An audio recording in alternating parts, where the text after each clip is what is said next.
राहुल पूछ रहे हैं स्टायरेनिक्स परफॉर्मेंस मटेरियल्स, 3 साल का निवेश करना है इनको, या 3 साल का निवेश कर चुके हैं उसके बारे में समझना है, फंडामेंटली हाँ कैसा है। अच्छा, कैन आई बाय मतलब ये खरीदने के बारे में सोच रहे हैं, तो क्या ये एक सही फैसला होगा? हाँ, कैन आई बाई वाला जवाब तो मैं नहीं दे पाऊंगा राहुल, सॉरी।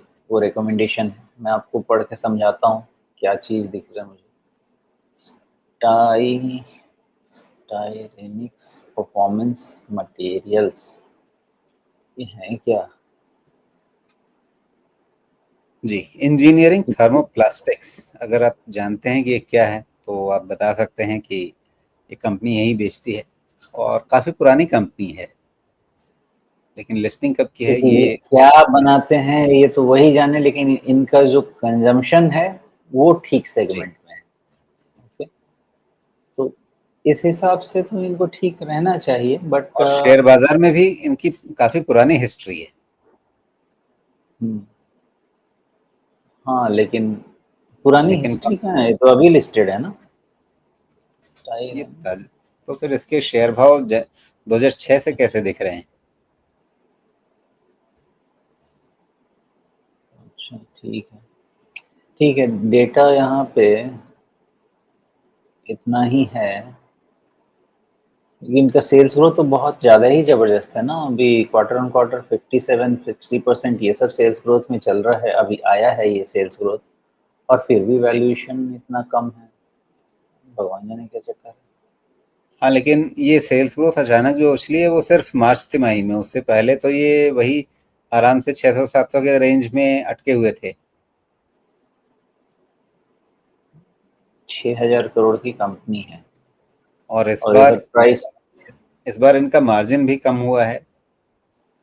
रुकिए, 700 रुपये की चीज़ आपकी 5 टाइम हुई है। ओके, यानी ये 6,000, यानी ये सिर्फ 1,000 करोड़ के आसपास की कंपनी थी जस्ट 1.5-2 साल पहले। ओके, और मेरे पास डेटा इनका ज़्यादा नहीं है राजीव, फंडामेंटल समझने के लिए जितना है उसमें ये कह सकता हूँ कि अगर इस तरह का सेल्स ग्रोथ है देन वैल्यूएशन बहुत कम है। अगर इस तरह का सेल्स ग्रोथ है तो 25 टाइम का वैल्यूएशन कुछ नहीं है, और ईयरली 35% का रन रेट दिख रहा है ना यहाँ पे, तो रन रेट ठीक है। मार्जिन्स बहुत ही कम है, 9-10% मार्जिन एक्चुअली फॉलिंग है। तो सेल्स बढ़ रहा है, मार्जिन आपका प्राइसिंग पावर जा रहा है, तो कहीं ना कहीं ये कंपनी वॉल्यूम प्ले पे जा रही है और प्राइसिंग पावर लूज कर रही है, तो दैट मे डाइल्यूट वैल्यूएशन।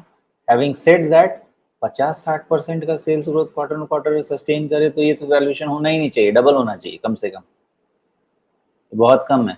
तो कुछ डॉट्स मेरे से कनेक्ट यहाँ पे नहीं हो रहे हैं बिकॉज मेरे पास डेटा यहाँ सफिशिएंट नहीं है।